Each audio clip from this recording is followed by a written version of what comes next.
When it comes to lab and supplement splits, you need to know how to negotiate these properly. Stay tuned and learn how to do it.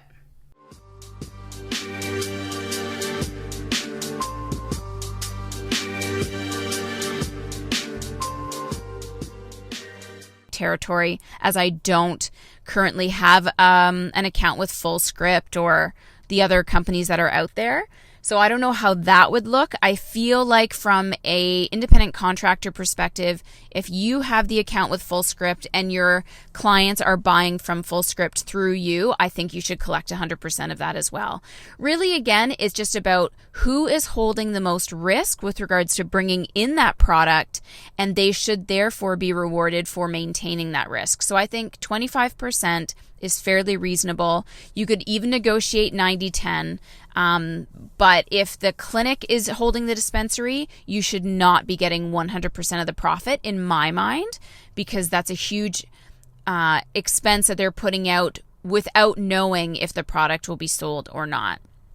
So that kind of covers the basic aspects of the contract negotiation.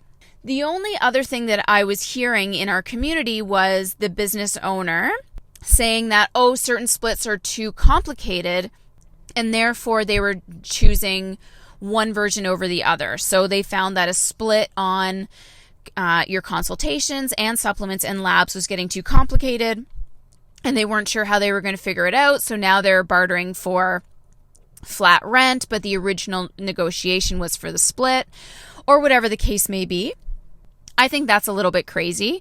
I think it is always possible to negotiate split, and it is really easy, depending on the software you're using, to figure out what that split is. It's just going to take maybe an extra 5 or 10 minutes for you to break it down.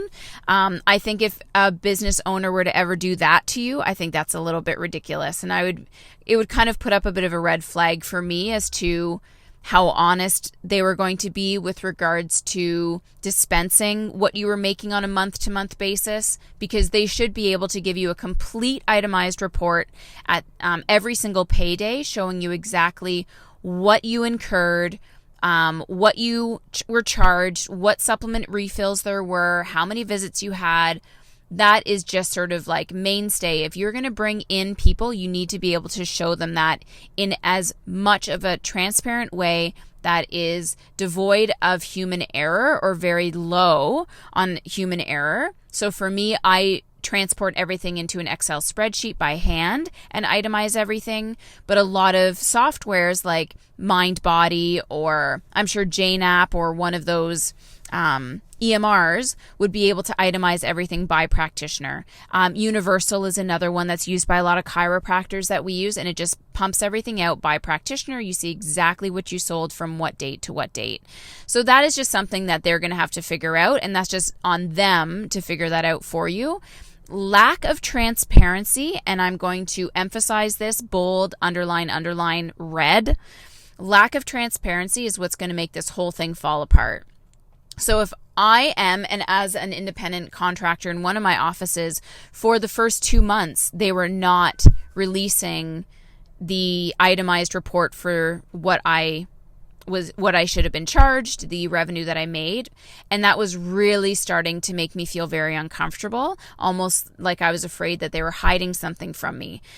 So as the business owner, it's incredibly important for you to be as transparent and open and honest about the books, about the expenses, about the revenues, about where everything is going, so that there's no question marks with every pay that something is being missed or that the numbers don't add up, because that's really, really going to put a dent into the relationship that you're building.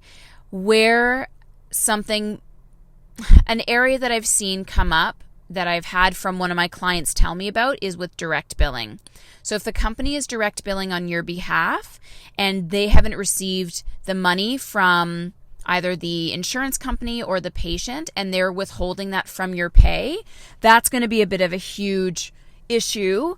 In the long run, number one, this particular client didn't even know that there was money that was being withheld until she went back and went through all of her invoices and saw that there was over $1,000 of revenue that she should have incurred. And the clinic was like, well, we didn't receive that money, so we're not going to give it to you.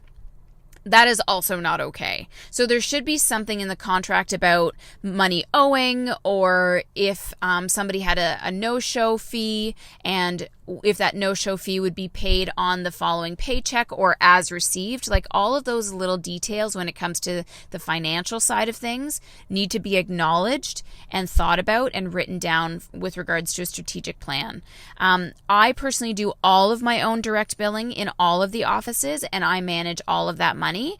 What then the clinic will do is they will make a total of all of the money that I direct billed. I pay them back in full, 100%, all of the direct billing, and then they will cut me a check for my appropriate split.